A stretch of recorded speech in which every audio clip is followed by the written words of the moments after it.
우리 현대인들의 스트레스 인지율은 늘었을까요?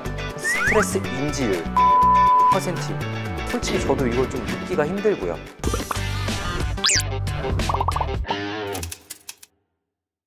안녕하세요. 저는 정신건강의학과 전문의 김지용입니다. 좋은 에너지, 더 좋은 세상을 만들고자 노력하는 한국가스공사 채널에서 오늘은 제가 여러분의 마음 에너지를 충전해 드리려고 나왔습니다. 자, 그럼 본격적으로 가스맨이 오늘의 주제를 한번 이야기해 볼까요? 가스맨이에요. 요즘 나만 힘든가? 내가 이상한가? 라고 느껴보신 적 있을 분들을 위해 다른 사람들은 어떨까에 대해 궁금했었는데요. 그래서 오늘의 주제는 바로바로 한국가스공사 가스맨이 궁금했던 한국 정신상태 지원쌤 부탁드려요. 오늘은 조금이나마 우리 사회를 이해하는 좋은 통찰의 시간이 될 것 같다는 생각이 듭니다. 바로 통계값으로 요즘 한국인의 정신상태를 한번 살펴보도록 할게요. 오늘의 통계 자료는 정부에서 운영하는 국가지표체계 사이트를 참고하였습니다. 이곳에는 통계청, 질병관리청 등 다양한 기관들의 자료가 모여 있거든요. 물론 통계가 절대적으로 맞는 숫자는 아니라고 생각을 합니다. 통계 조사를 실시하는 기관에 따라서 수치가 달라질 수도 있겠고요. 조사 방법이나 조사 시기, 응답자의 인구학적 특성, 문항 내용 등의 차이가 존재를 합니다. 우리 사회를 이해하는 데 참고할 수 있는 좋은 툴이 될 수 있으니 간략히 살펴보도록 하겠습니다. 저 역시도 어디 방송에 나가서 전문가로서 이 사회를 어떻게 보시냐라고 말씀드리면 제 개인의 의견을 말씀드리지만 사실 제가 진료실에서 보는 분들은 모두 다 심하게 스트레스를 받는 분들이니까 제가 보고 있는 사회 역시 우리 사회 전체가 아니라 한 단면만 보고 잘못된 설명을 드릴 수가 있잖아요. 오늘 통계를 가지고 이야기를 나눠보는 시간은 충분히 의미가 있을 거라고 생각을 합니다. 한국인들은 과연 스트레스를 얼마나 느끼고 있을까요? 과거에 비해 현재를 살아가는 우리 현대인들의 스트레스 인지율은 늘었을까요? 통계청 사회조사 자료에 따르면 2022년 스트레스 인지율 44.9%입니다. 여기서 말하는 스트레스 인지율이란 지난 2주일 동안 일상생활에서 전반적으로 스트레스를 어느 정도 느꼈는지에 대해 매우 많이 느꼈다 또는 느낀 편이다 라고 응답한 사람들의 비율인데요. 아마 생각보다 많은 분들께서 반이 안 되네? 라고 생각하실 것 같아요. 저 역시도 사실 좀 놀라긴 했습니다. 더 놀라운 점을 말씀드릴까요? 우리는 막연하게 현대인일수록 스트레스를 심하게 느낄 거야 라고 생각하거든요. 그런데 2010년 스트레스 인지율은 70%, 2014년엔 66.5%, 2018년에는 54.4%로 점점 낮아지다가 2022년에 44.9%까지 떨어졌다는 점입니다. 생각보다 긍정적인 상황이죠. 이게 무슨 소리야? 나는 이렇게 우울하고 주변에 다 힘들다고 하는데 라고 생각하는 분들도 있으실 것 같아요. 솔직히 저도 이걸 좀 믿기가 힘들고요.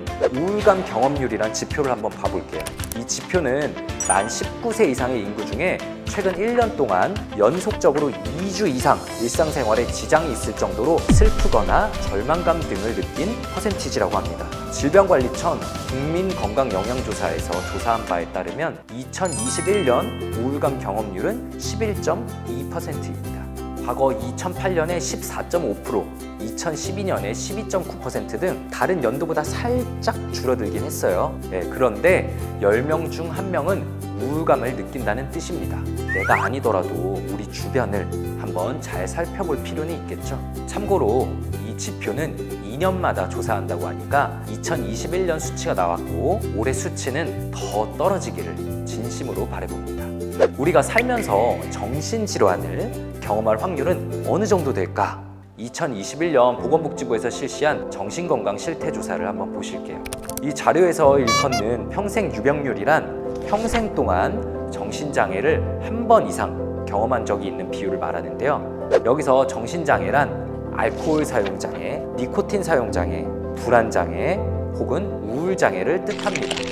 2021년 한국인의 정신장애 평생 유병률은 27.8%입니다. 남성 비율은 32.7%, 여성 비율이 22.9%로 남성 비율이 다소 높고요. 저희가 학교에서 한 반에 40명이 있었다 그러면 그중 10명은 살면서 정신질환을 경험하는 겁니다. 그런데요, 정신장애가 있는 것으로 진단된 사람들 중에서 평생 동안 치료를 받아본 적이 있냐라는 질문은 12.1% 8명 중 1명만 그렇다고 대답을 했습니다. 4명 중 1명이 정신장애를 경험할 수 있는데 정신건강 서비스를 이용하는 사람은 그 절반 정도라는 겁니다. 특히 2021년 한국인의 정신건강 서비스 이용 비율은 7.2%로 미국은 2015년 기준 43.1%, 캐나다는 2014년 기준 46.5%, 호주도 2009년 기준 34.9%, 다른 선진국들과 비교할 때 현저히 낮은 수치를 보이고 있습니다.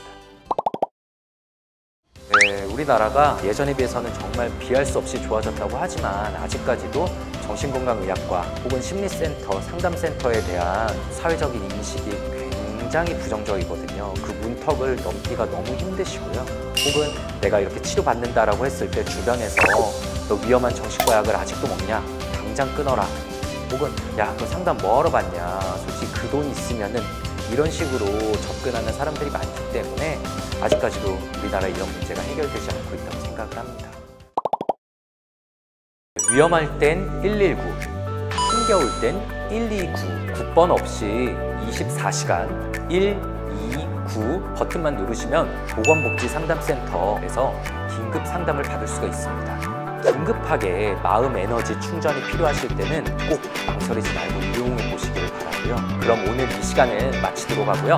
다음 시간에도 우리의 좋은 사회를 위한 마음 에너지를 전하러 다시 찾아뵙겠습니다. 다음 영상에서 만나요. 안녕.